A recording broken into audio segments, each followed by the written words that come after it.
Okay, well, good evening, everybody.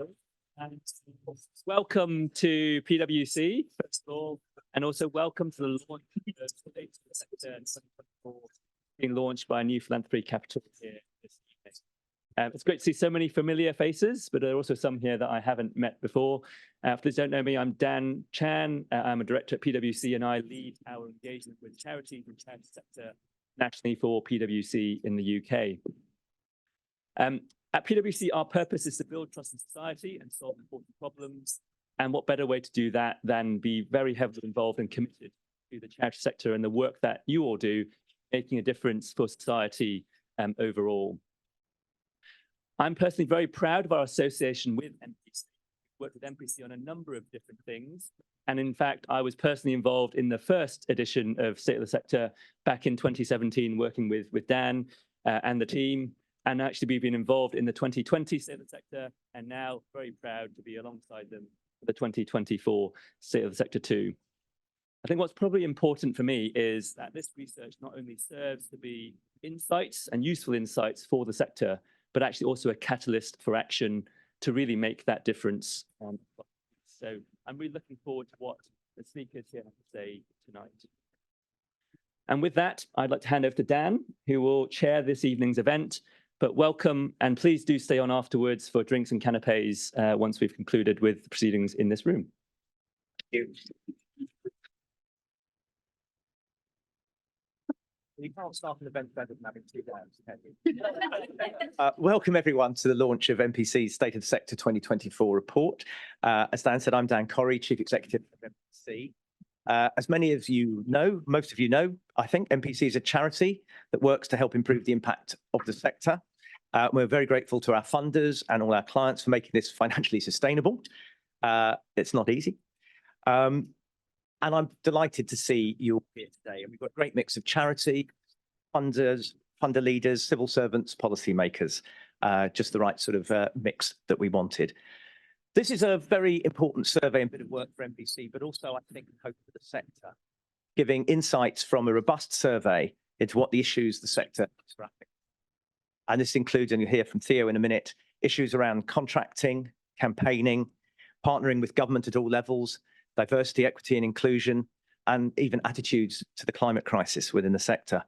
We're very grateful to our supporters for this work, PwC and Dan, the Charities Aid Foundation, and Odgers Berndtsten. And I'm grateful to the MPC team that have worked on this and to our polling partner, Savanta. And also, of course, to all the busy charity leaders who may take part in the survey. And just to give you a feel of what's going to happen now in the session, we'll start with from MPC presenting the work. Then we'll hear from Thangam Debbonaire, who is Shadow Secretary of State for Culture, Media and Sport. Doesn't sound like it's got civil society in it, but it does have civil society in it. And then we'll hear from Crisis's CEO, Matt Downie, and one of their experts by experience, Anne Taylor. Then we'll take some questions from the floor, and we have some already submitted, and there is drinks and networking to follow. Final few words. Hopefully you've picked up a flyer with some of the key facts and figures from the report, the full report being available on the MPC website.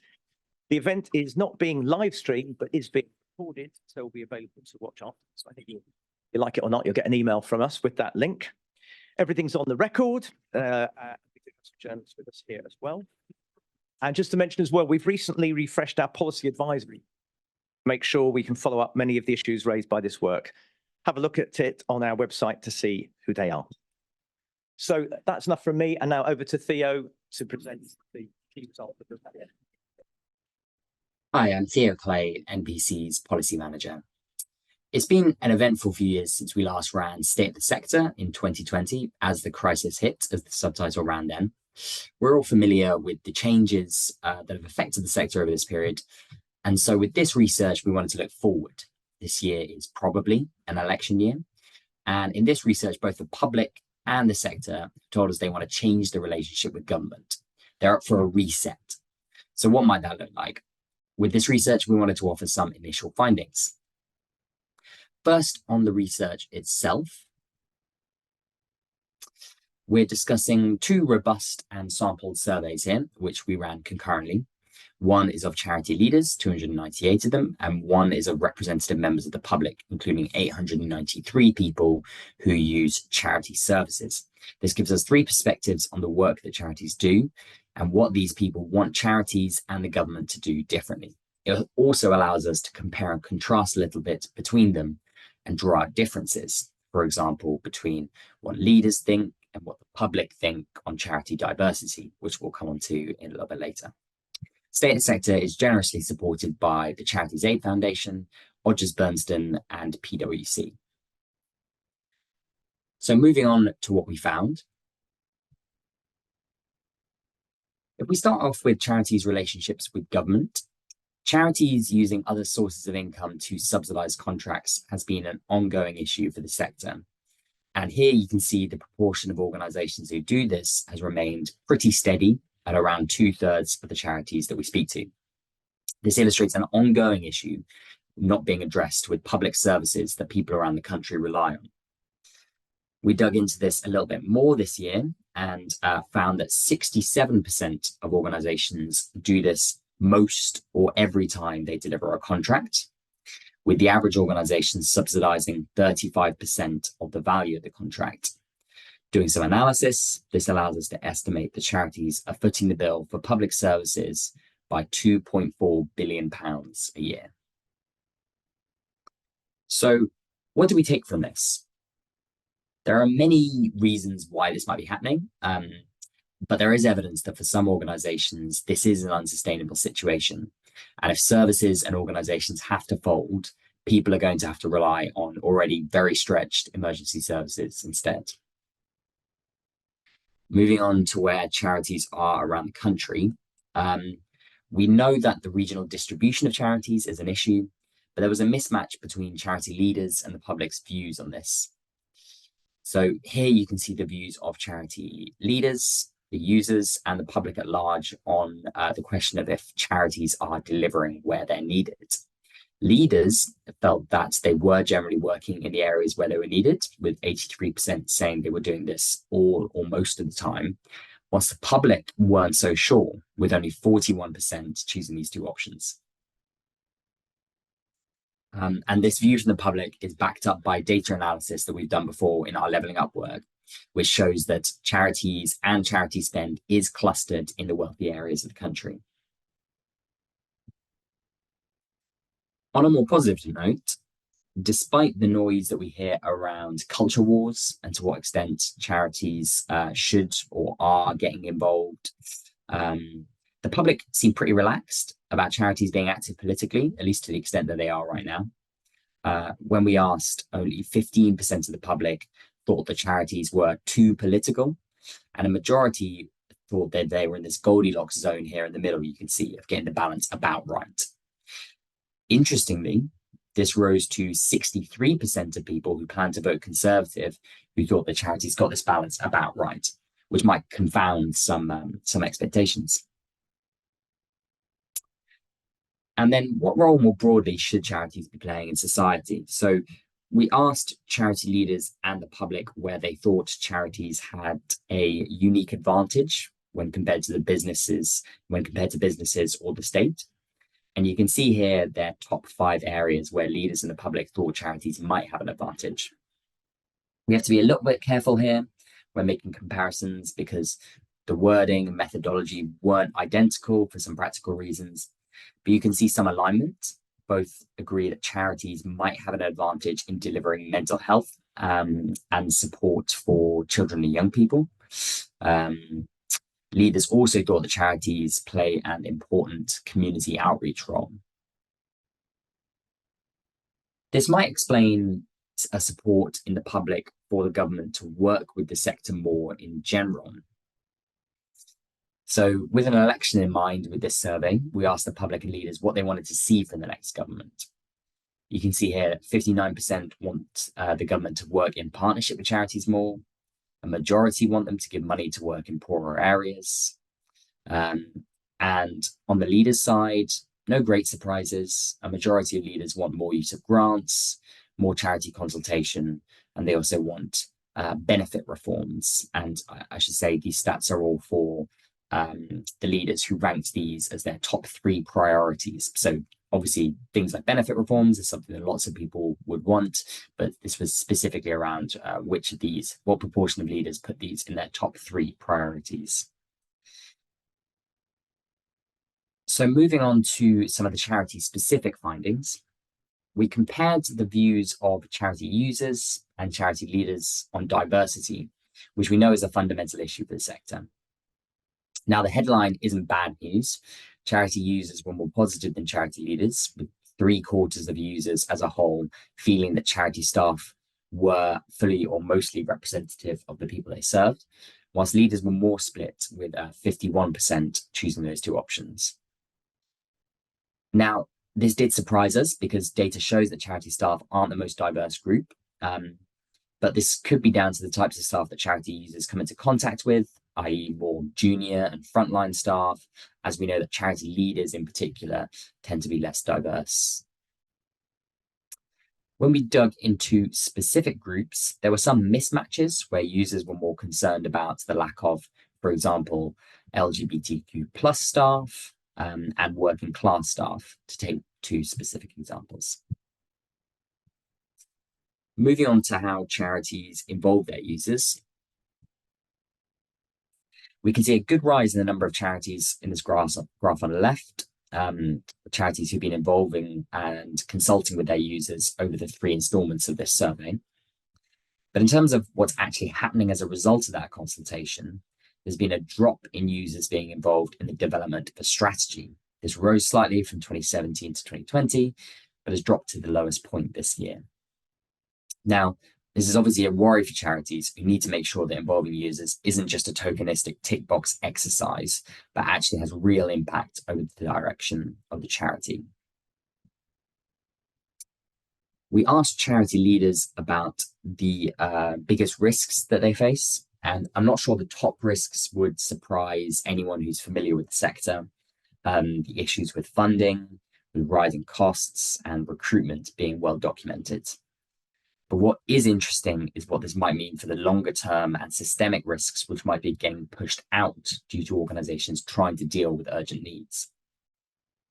You can see here that very few charity leaders are prioritizing risks around the climate crisis for their organization, or worrying about if they can't measure their own impacts, with even fewer being concerned about the impact of hacking or data leaks. And this same trend might be causing organizations to have fewer difficult and longer term conversations across the board. So this year we saw drops in the number of charities who are discussing the kind of big existential questions at board level, which are central to charities' missions. The number who discussed changing strategy based on learning has dropped. So did the number who are discussing merging with another organization, as well as the number who are rethinking their delivery model and reviewing their mission. It's obviously understandable that organizations might have less brain space to look at these longer term issues, considering everything that's happened over the past 3 years. But as I said, these are all central aspects of a charity's work, and organizations need to have the time to think about them. I'm not necessarily trying to put all this on charity leaders. This is also about how charities are funded and resourced to be able to kind of have this time to step back. So, what should we take away from this? Firstly, there are a series of ongoing risks for charities and the people they support. Contracts, regional distribution, funding, recruitment, but also longer term risks like the climate crisis, which are in danger of being pushed to the back of leaders' minds by more immediate ones.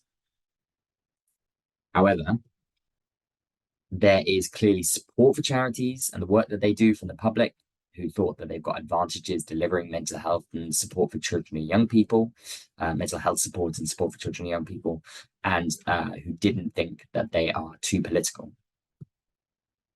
Finally, and most importantly, there's a willingness to capitalize on this and for government and charities to work closer together to try and tackle some of these risks.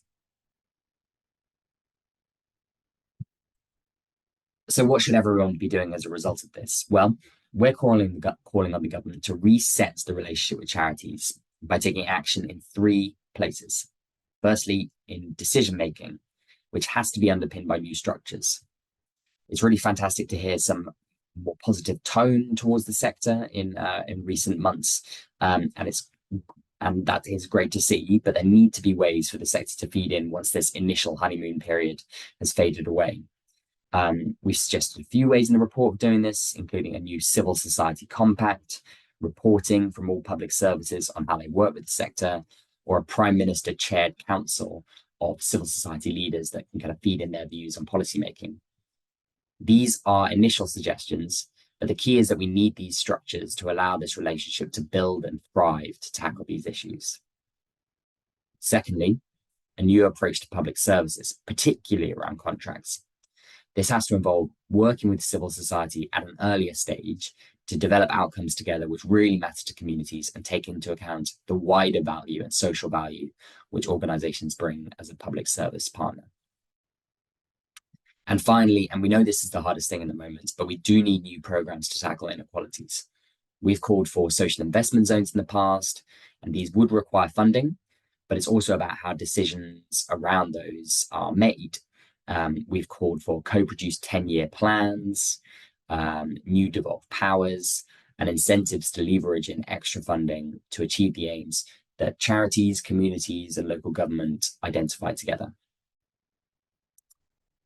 But charities also need to get their own house in order, from making sure they're not posing unnecessary risks with the contracts they deliver, considering how longer-term risks like the climate crisis might affect their work, and our Everyone's Environment programme can help do exactly that, to taking action on user involvement and diversity. And finally, in an election year, charities and funders shouldn't shy away from campaigning. It's an essential part of how the sector achieves its mission, and the public as a whole do think that charities should be playing this role. All of this points towards the need for a reset and a fresh start. And with such a key year ahead, it's really important that we take the chance to do so. Thanks very much. And you can go to our report at thinkmpc.org. Sorry, you can go to our website at thinkmpc.org for the full report.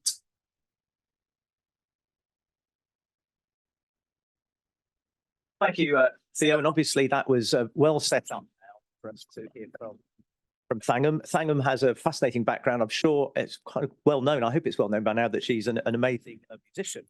But just as important for today, she has a good background in the sector, worked in a number of roles in the domestic violence space before being elected as MP in 2015.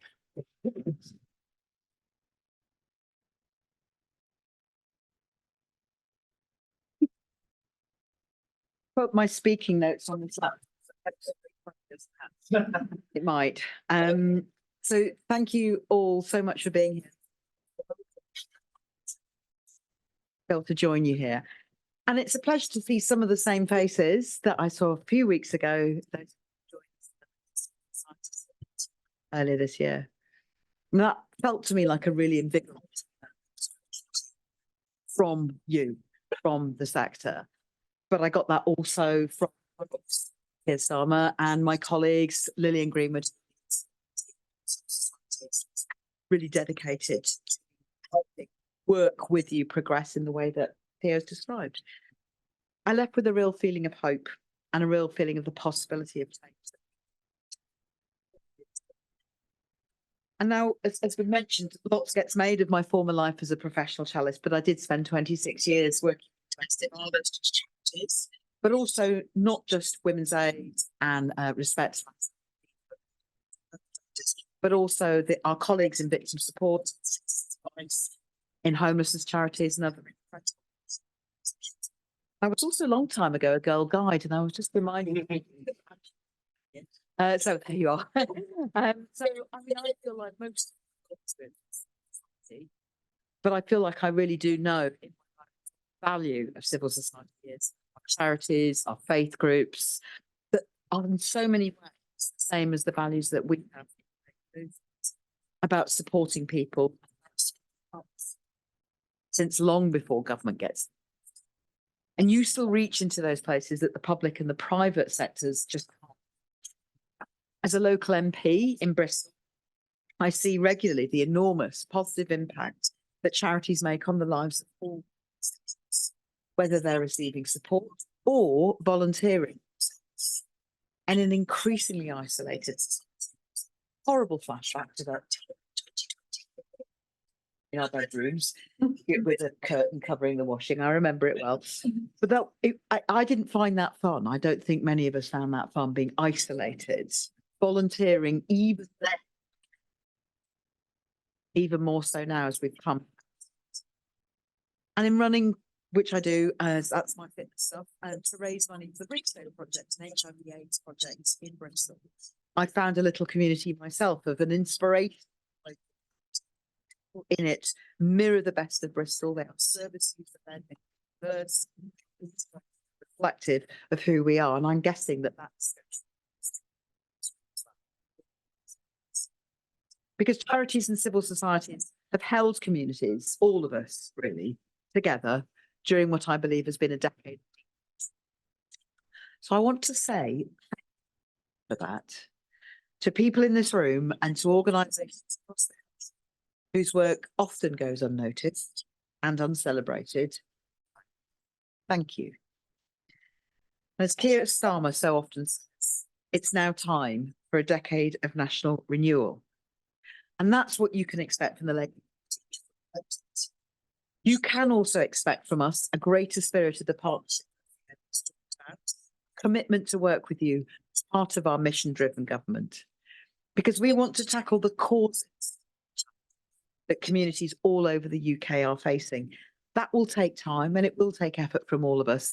But I'm guessing, like many of you, like I did, many of you also dream of a time. We used to say in the domestic violence, one day we won't be needed, but we're a very long way off yet. And I think for a lot of us, that's being a world where homes and charities are no longer needed. And it feels so far off, doesn't it, Matt? It's something we want to focus on, is the prevention aspects. So we want to encourage and champion. We want to set long-term targets, work with you to achieve. And the issues identified in this are in some ways very familiar to me because they are echoed across my brief as Shadow Secretary of State for Culture, Media and Sport, and civil society is in there. They speak to a success this year that will end. Because I thought that the reflections from the public in this latest form of survey were particularly interesting on all three counts. The first was that only a small proportion of the public, just 15%. And those of us who remember the passing the Charities Act 10 years ago, it was very dreadful. We wouldn't be able to campaign. I think we all worked out how to do it. That demonstrates what we know as well, but it's not always. But I think the Tories are getting themselves muddled up in culture wars of their own making, and that the British people have right through it. And whatever they vote, that was a really interesting chart, as Theo has already said. So in choosing to attack charitable institutions like the National Trust, the RNLI, they are attacking something central to our national identity and alienating people. And I imagine that for many of you, that just get on with serving our communities, because you should be able to speak up about the injustices in the lives without any fear of recrimination. And I'm proud of the fact that you have found those ways. And government should want to hear from you, and I do. I want to be your champion, to take your incredibly rich evidence and experience and to make better policy. Policy designed to improve the lives of people up and down the country, rather than policy designed to public. Now, secondly, I was surprised to read that only 39% of charities discuss climate change. I think concerned at the low identification of climate crisis as a risk. I know it's because you've got long lists of things to be concerned about. But the environment, the risk to the environment and nature crisis, they are existential threats to all. We all have a responsibility to take action. They will affect us all. And the voluntary sector, I feel, has critical as agents of change. And I appreciate it's not easy, but we do. So I do want to hear from you about how I can support you to make that. And third and finally, I just want to talk about the I think the survey shows that incredibly, even in the time that I've been out of the charitable sector, but there isn't any room for complacency. For example, I read that over 70% of charities believe that charities are mostly upward represented. Now, that's great. But that same group was concerned working in charities with the caveats at the end. All this gives me a perfect opportunity to say here what I have said and will continue to say in meetings and events and boardrooms with everyone on my brief, from the Rugby League and the English National Opera to the Music Association. Where are the women? Where are the LGBTQ plus people? Where are people of colour? And where are people from working class? Those questions are something everyone can expect to become actual Secretary of State. The bit about working class background structure, often the clients that you're serving are from, and if we're not represented, we're so that brings me on to how keen I am to hear from that. But with no disrespect to you guys, I'm especially eager to hear. It's really important that we understand what service user led direction for charities really, what lived experience means of every charity. Keir's shadow cabinet team, of which I'm proud to be a part, we don't underestimate the challenge. We know that we need a renewed as part of a decade of national renewal. You have consistently held up your end of the bargain, but the last 14 years of from successive Conservative governments have stretched charities beyond their limits as they damaged our collective identity. Some of that's borne out in the report from having to do the diminishing ability of charities to dedicate time and energy to those long-term strategic. If we are elected, I can't promise an immediate, but I can promise, and I want to only say the things that I can do. I can promise a new focus and appreciation for charities, your role in nurturing and building the resilience of local communities, a reset in the relationship as a whole and government, and a focus on the role of volunteers in changing our country, the partnership that Theo talked about. I will do everything I can to that does fighting for money, the people who are getting on with things that happen. So thank you, and I look forward to the panel discussion. Thank you.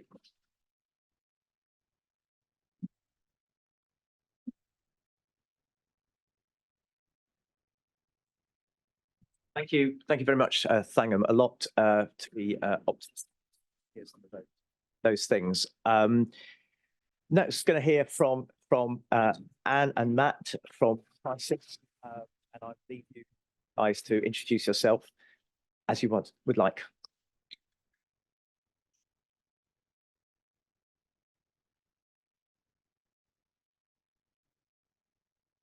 Hello, I'm Anne. I have lived experience. I've also been a charity trustee, and I've answered some of the questions that were put to me. So I hope that it makes sense. I agree with the research that charities aren't necessarily working where they are needed most, and I believe this is due to the underfunding of the charity sector.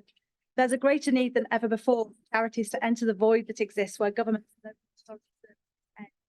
and yet there's less funding pots around, which means more charities are applying for less funding. So cutbacks in charity services is the result.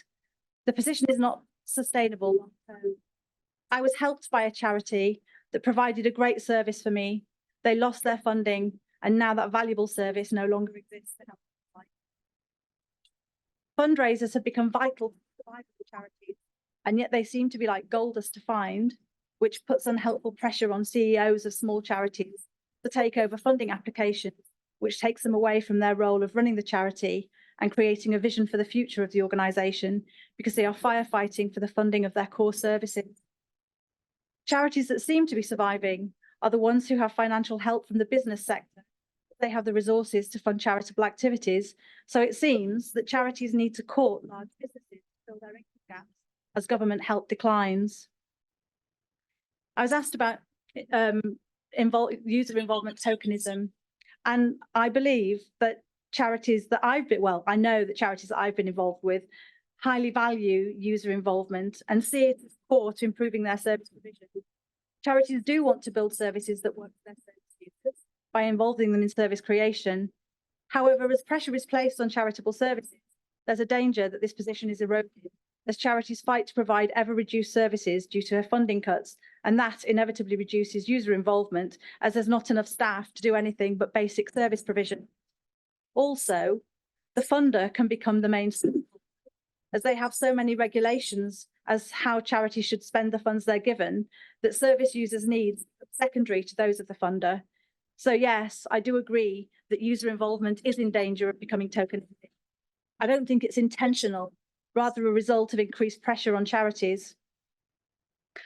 What I would like to see from government is to ensure that charities can continue to support people and communities, is that the government acknowledges and values what charities do and provide real practical help and funding support, rather than simply using words that aren't backed up by actions. It's important that services society needs are valued instead of what we're seeing at present, which is the decimation of societal needs. Jeremy Hunt recently stated that he wanted the UK to be a low-income tax economy like Southern Asia. Jacob Rees-Mogg also said, if it's good enough for India, it's good enough for us. I disagree with them. In Southern Asia, people live in shanty towns. There is no free medical help. Citizens are not cared about. The state takes the wealth from these countries and gives it to few wealthy individuals with power and allows the poor and needy to suffer. Charities are not supported and life is a lottery. I don't believe that's good enough for us. In fact,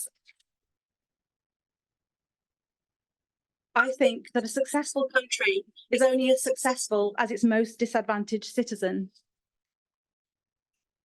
What I'd like to see from charity leaders is the desire to fight to maintain the quality of their service provision in what is a hostile environment for charities to exist, and also a desire to work together to create collective change.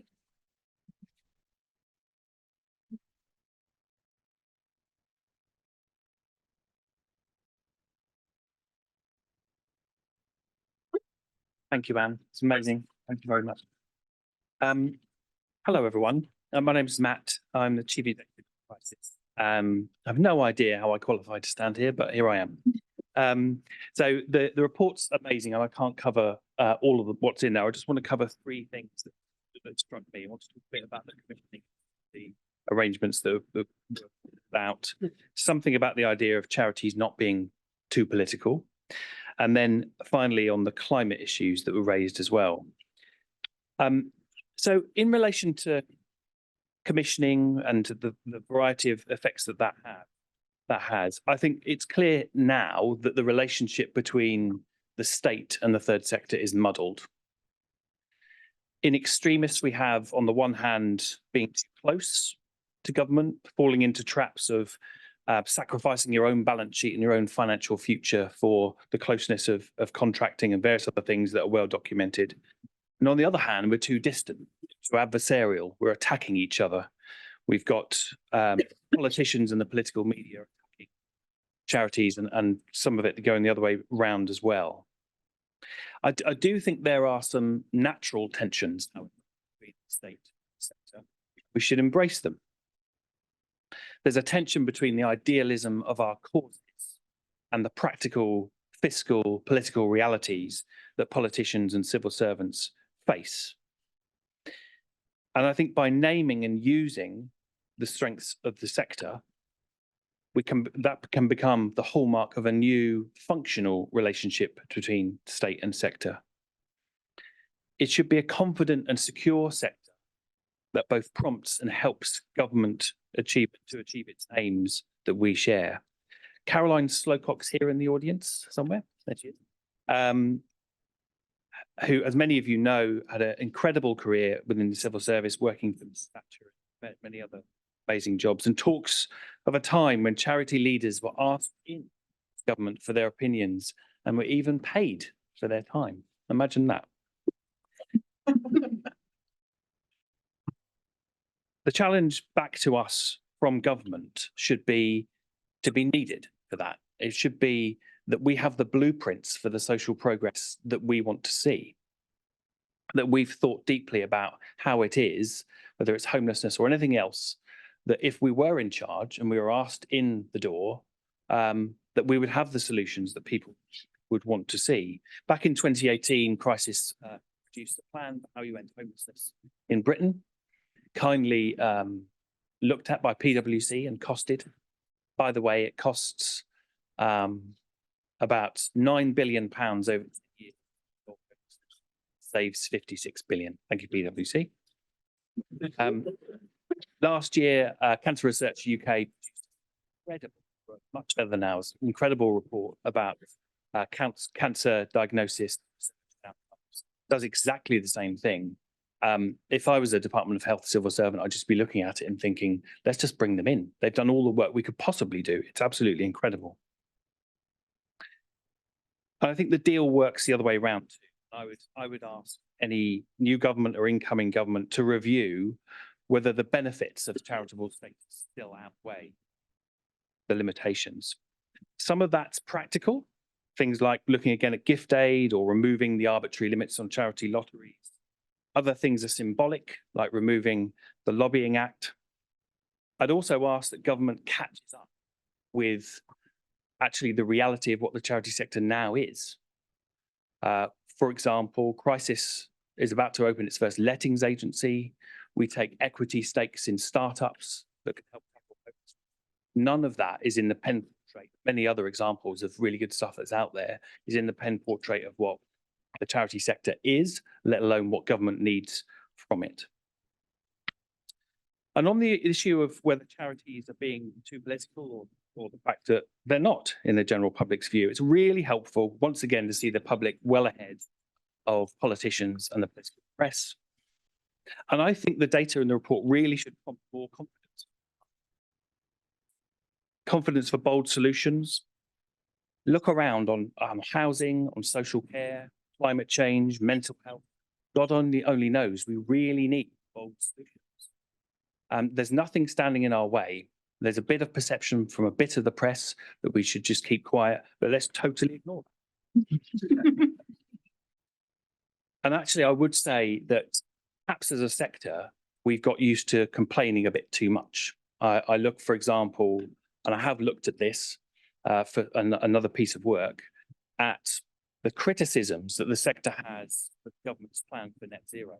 And there's a whole raft of criticisms out there, but I couldn't find a single blueprint from the sector as to what they should be doing instead. Maybe I just missed it. And I think this is a job for trustees too. I think in the current context, which Theo is very, very powerfully laid out for us, governance is about risk. It's about competitive advantage in fundraising. It's about keeping the lights on. And what that means is it's not about breaking through on the solutions to the issues that we're here to solve. All the while, our causes are going backwards, our people are knackered, and our public services are shattering. So something's got to give, got to change in the governance arrangements, in my view. And on climate, finally, it's fascinating and a bit terrifying that so few leaders have thought about climate change, talk about it in their senior teams. We've known for some time of the risk that we each indulge in moral licensing, where being on the side of the angel for one social cause makes us negligent for the others. But on climate, it's now likely that in a decade, every single one of our issues needs to be seen through the lens of sustainability or climate change. So it's not, for me, a question of how do you end homelessness, but how is ending homelessness part of the transition to net zero? That's got to be the same for all of us, and we've got to start now.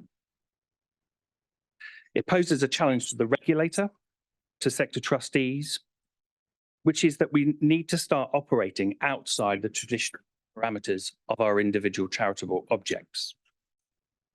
But perhaps we should already have been doing that and not just on climate change. For example, in homelessness, you're 3 times more likely to be homeless if you're Black. So why don't I talk about racial equity as well? 50% of the trans community will be homeless. Why aren't I talking about trans issues as much as I do about housing? The conclusion for me from this excellent report is it is perhaps time for the sector to come out from behind the sofa, to assert a mature and productive relationship with the state, to boldly talk about our causes and solutions to our issues, whether or not they fit neatly into our limited objects, and perhaps a bit of the fact that we need to get our mojo back. Thank you.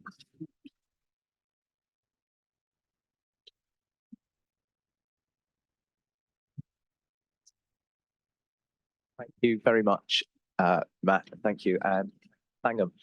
So we're going to open up to questions, and I'll sort of take them in groups of three, because I'm sure there'll be a lot. So think of your question and stick your hand up in a second. Let me just feed off what Matt just said there. I rather like that phrase. It's time for us to come out from behind the sofa. It's as though we've been watching Doctor Who or something. I mean, do you think? I'll go with you first, Matt. I mean, do you think we can as a sector, or we've got just too cautious, or there's so many, as through the presentation, we're worried about finance and whether our staff are leaving. And I talk to charity leaders every week, and they're all talking about hybrid working, what a nightmare it is as well as whether their board are up for any risk and so on. Matt, are you optimistic? I suppose the reason I say it is because I think that we're licensed to be more this what that should mean in bolder on our solutions. I recently went to a roundtable meeting with Michael Gove that he convened on housing and homelessness, and as we went around the table, it was tiny simple stuff.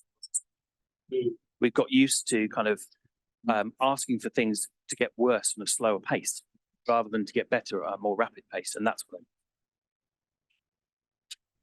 Sorry, everyone likes so pass it around. And you were very strong about that charities should make sure they're pushing for more resources. And that was a big problem. I mean, do you think from what you know of charities and so on, that if they were bolder, people would listen to them? Not necessarily. I think that charities have to, they're becoming more flexible in that wherever the funding pots take them, they emphasise that that's the service that you get funding in, and that can be exhausting. So I do think we need to be more solution focused, but I also think government need to listen better as well and act. Okay. And do you think? I mean, I was lucky enough to sort of be an advisor in the last Labour government, and I think in retrospect maybe I said rose-tinted glasses were a bit better in the sector, but when you're in opposition, the sector's usually slagging off the government. So that's quite nice. When you're in government, the sector's slagging you off. So how are you going to react to that? Oh, nice. Well, I was in the sector. And it's always interesting to sort of view it. I think what we did well was consult and listen to specialist organisations, experts. I think what we could do better is make that partnership more as Theo's described. Some of what Theo described, I recognise from the early system, and I thought, I don't think that's going to be breaking news to anybody, because the world evolves and develops, and the charitable sector, as Matt said, has got used to, as perhaps everyone in the public sector as well. Just to, how did you put it? Asking for things to get worse at a slower pace. I'm going to take that phrase away with me, because that was not what we did in the noughties. I can absolutely promise you. We were demanding of government, and they did not meet all our demands. And being in the charitable sector, yes, we did sometimes go, we did do that thing, but we did notice that they did these things. And some of the things that I think we were good at, and I urge everyone to think about this as well. It's not just what more can you do for my charity, it's how can you change the law, change regulation, policy, in order to reduce the need for much.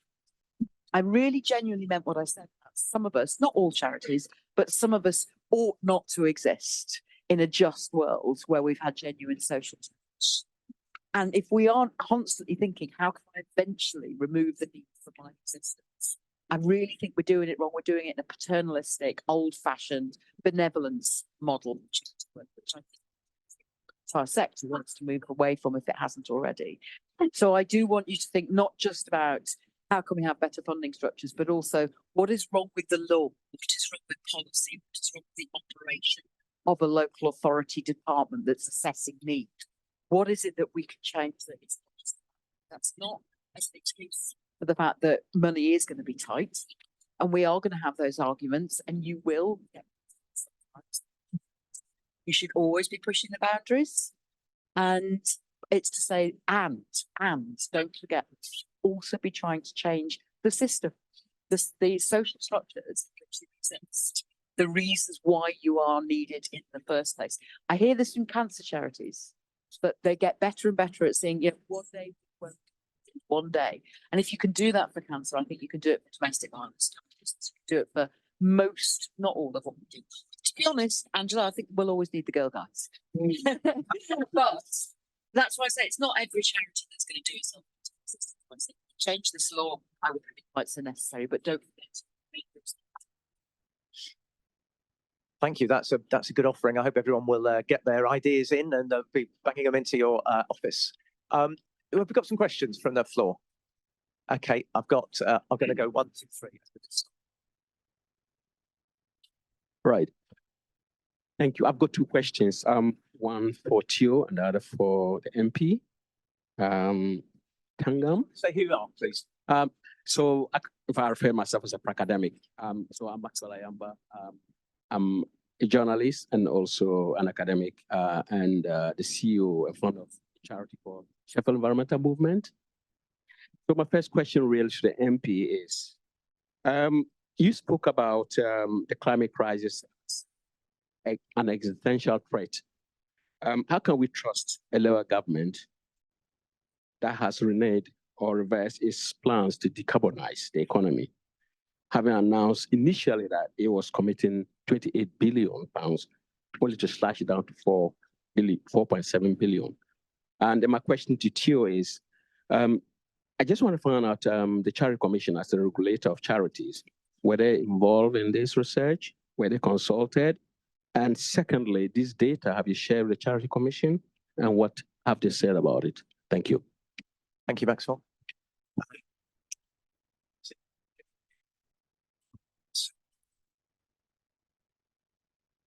Thanks so much. Richard Harris from Charities West Berndtsten. 2 questions from me as well. One for Theo, one for you, Dan. The 2.4 billion figure is obviously really helpful to have in the open. And I realise you won't get this from the survey, but do you have any sense of how that might break down nationally? So is there anything English local authorities can learn from Scottish, Welsh, Northern Irish local authorities? Is there any difference there? A question for you, Dan. Your heart must have broken when you saw that impact was number 9 out of 10 for charity leaders. Why do you think it is that charity leaders are so uninterested in assuring themselves that they're making a difference in the world? Great question. Work out how I dodged that one. Thanks. I've only got one question. Sarah Vibert, National Council for Voluntary Organisations. One of the stats that I think most worried me was that the top 5 unique advantages of charities for the public was food or delivery of essential services. And yet, you know, you said it, Thangam, you said charities stretch beyond their limits. Matt talks about it getting a bit muddled. I personally think it's unacceptable that charities have about 3 million versus 2,000 last year. How do we go about resetting this, particularly in the eyes of the public? That's my question. Yeah, it was an interesting answer to that, because when the public were asked, I mean, I think I might say my interpretation of the survey, when the public asked who should deliver food, they sort of said they would prefer charities. And I think all of us thinking about government running food banks, a bloody nightmare. If we'd asked them another question, they might well have said there should be food banks. Yes. But Thang, I'm going to come to you first. Great. I think I'm going to focus on Sarah. Was it Maxwell? Yeah, me. Hi. So, Maxwell, first, you said, how can we trust the Labour government, which when we reverse the policy on climate change, we haven't. We absolutely haven't. The commitments that we have to get to net zero are exactly the same. The commitment that we have to doubling onshore wind, to tripling solar, quadrupling offshore wind, investing in Tidal and Wave are exactly the same. And just as with all of you, you want us to make sure that we're handling the money well because you know we need to invest it in all of you. You also know that the impact of the trust budget has sent interest rates way high. It's put your mortgage and your rent up, but it's also sent the interest rate up on government. So that makes the sums different. It doesn't mean the aims are different. It also comes about because when I talk to private companies, businesses that are busy wanting to invest in solar, in wind, in tidal, what they tell me is it's not money they need us to change the planning laws. And changing the planning laws allows them to invest money they already have, that they're sitting on, waiting to be able to get planning. I spoke to a business recently who said he'd been waiting over 10 years for planning permission to crank through the process. That's 10 years in which he could have been providing renewable energy. Onshore wind is the cheapest form of energy we have. It's planning we need to change mostly with them. We are still going to switch on Great British Energy, which will be a publicly owned energy generation company. We are going to insulate homes, which is something you will know from your work.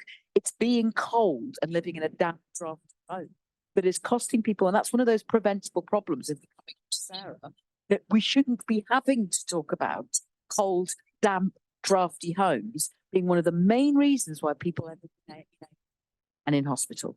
That's a multiple cost to those people who can't pay their bills, but also to the NHS. Now, by being smarter about how we use what I'm afraid to say is less money, because interest rates are higher, so the sums no longer add up at the moment, it also means that we can earn the trust of the public that wants to know that we're going to spend. I found it hard to hear too, but I don't want you to believe that we've given up on or reversed our policy.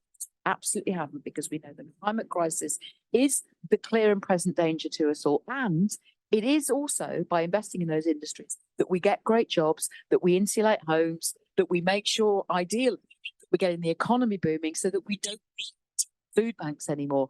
Food banks are an indulgence in a wealthy country. They absolutely are. And I'm with Sarah on this. I think there are some services which we just shouldn't need. And I'm also with you, Dan. The thought of having government food banks with horror, although, of course, some governments do manage to do that. I don't think it's a good way for us to go, because it seems to be making statutory something which shouldn't exist in the first place. Thank you. Thanks a lot for that. Just on the environment thing, Matt, you talked a bit about that. How do we get charities and boards to put the climate crisis higher up their discussions? That's my thoughts first. Well, I think there's something about the relevance of issues outside of immediate concern. Until charities are on a strong footing, it's going to be difficult. But it's incumbent upon us. So we're in a round of trustee recruitment right now. We are looking for people that can talk about this issue, looking for a range of things that allow us a more relevant, kind of up-to-date, purposeful governance. And I think there's something about those that commentate and regulate and have an eye on the health of the sector need to be saying now that this is what we need to be for in our executives, in our trustees. And I think, well, it's interesting. We tried to do a piece of research about how you business and climate change at the same time. You can imagine, there are people sleeping rough in extreme heat. You've got all sorts of issues going on with migration and homelessness, and we can't find a single funder that's interested. I mean, just to add to that, Matt, we do have, and I think Theo mentioned it, our Everyone's Environment programme going, which is trying to social charities who deal with social issues more interested in the environment. And to kick it off, though, we needed a bit of funding, and all the social funders said, we don't fund environment. And all the environment funders said, we don't fund social. Eventually, a brave funder did come forward, and then the whole thing got going. So it's interesting. Theo, you thought I'd let you off the hook there, but no, there were two questions. Sure, yeah. So Maxwell, your first question on the Charity Commission. The data was drawn from Charity Commission databases, so we had to involve them a little bit at the start and to get that and work out how to use it and everything. We have, in terms of their response to the survey, we've sent it to them. Haven't had anything back just yet, but I know the new head's probably got a busy inbox. He's just starting a new job. So we did have some nice words from the previous head. Following up, and we'll be having conversations like that. And about the 2.4 billion thing that breaks down nationally. It's a UK-wide analysis that we're using, so we don't actually know how it breaks down nationally. We know that smaller organisations do tend to do more of this cross-subsidised than bigger ones, but we don't know exactly how it works. Yeah, anecdotally, I mean, if you talk to charities in Scotland and Wales, it's the same sort of thing. By the way, I would say we do have Paul from the Charity Commission here, so you can grab him afterwards, Maxwell, and see what he makes of it all.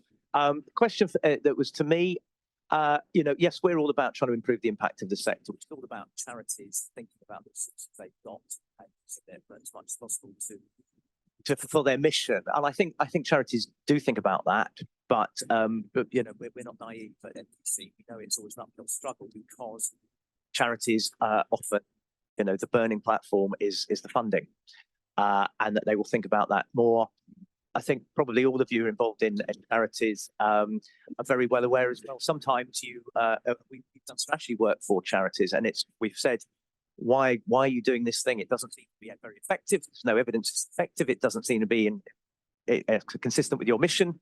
And they say it raises money. If we do that, people like giving us money. So we know it's a complicated world in charity, and we're not naive about it. But I think I would say that impact is a lot more. There's a lot more evidence. There's more data, which is something we push for, using the Charity Commission data, using more government data in different ways, data labs, data dashboards. Is important to help people make decisions, but there will always be other pressures, I'm afraid. Another round of questions. We've got time for, I think, one more. I'll go to mainly this side, but not entirely. So I'll go two down here, and then in the yellow over there. Thank you. I'm Katie Ghosh. I'm Chief Executive of Kids, support disabled children, young people and their families. We all know that early help is better help. If you support a mum or dad with a 1-year-old who knows their child has special educational needs, they will suffer less, they will thrive than if you step in at the crisis point when they're just about to go to primary school. We all know this. So the question for the panel is, what can we all do? Charities, government, businesses, citizens, to refocus our efforts so that we step in early rather than let our fellow citizens go into crisis. Thank you. Hello, I'm Juliet Michelson from Possible, the climate action charity. I wanted to respond to the thoughts about the timidity of ideas coming out of charities. As a kind of representative from the smaller end of charities, I would actually say that there are loads of really kind of innovative and radical ideas coming up. The problem that we have is that the scale of the projects we're able to get funded mean that they're kind of demonstration project level projects. And I think there's a real implementation gap then in terms of how do you do that scaling step. We do think we've got concept that we've proved, but the scale is so small. And I'm interested in the kind of different panelists have commented on new relationship between the sector and government and what potential that offers to kind of fill some of that gap. Thank you. And over here in the yellow. Running. Very good.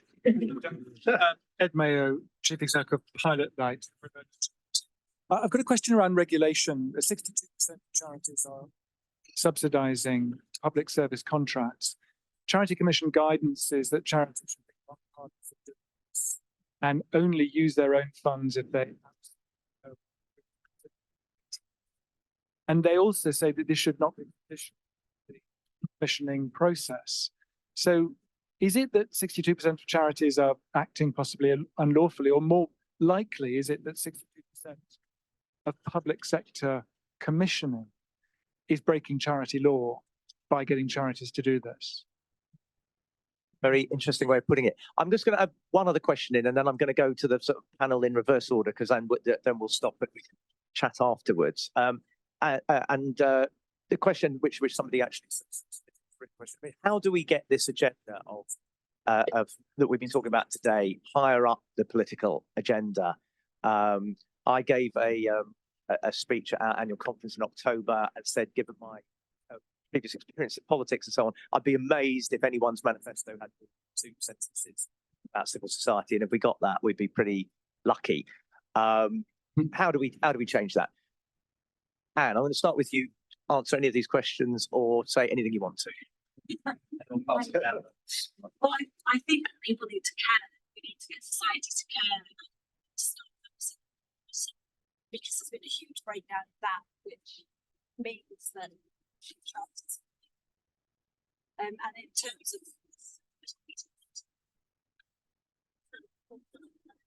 their services, we need to care. Generally, we need to put caring higher up the agenda in society. What we're seeing at the moment is back to 1980. Yes.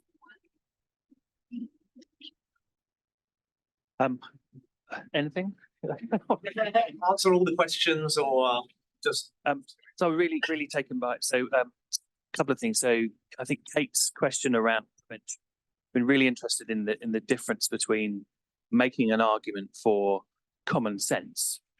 So obviously prevention's better, and in our space, for example, it's better to have enough social housing, billions of housing. Making it the difference is making a treasury friendly argument for the transition to the common sense is the missing bit.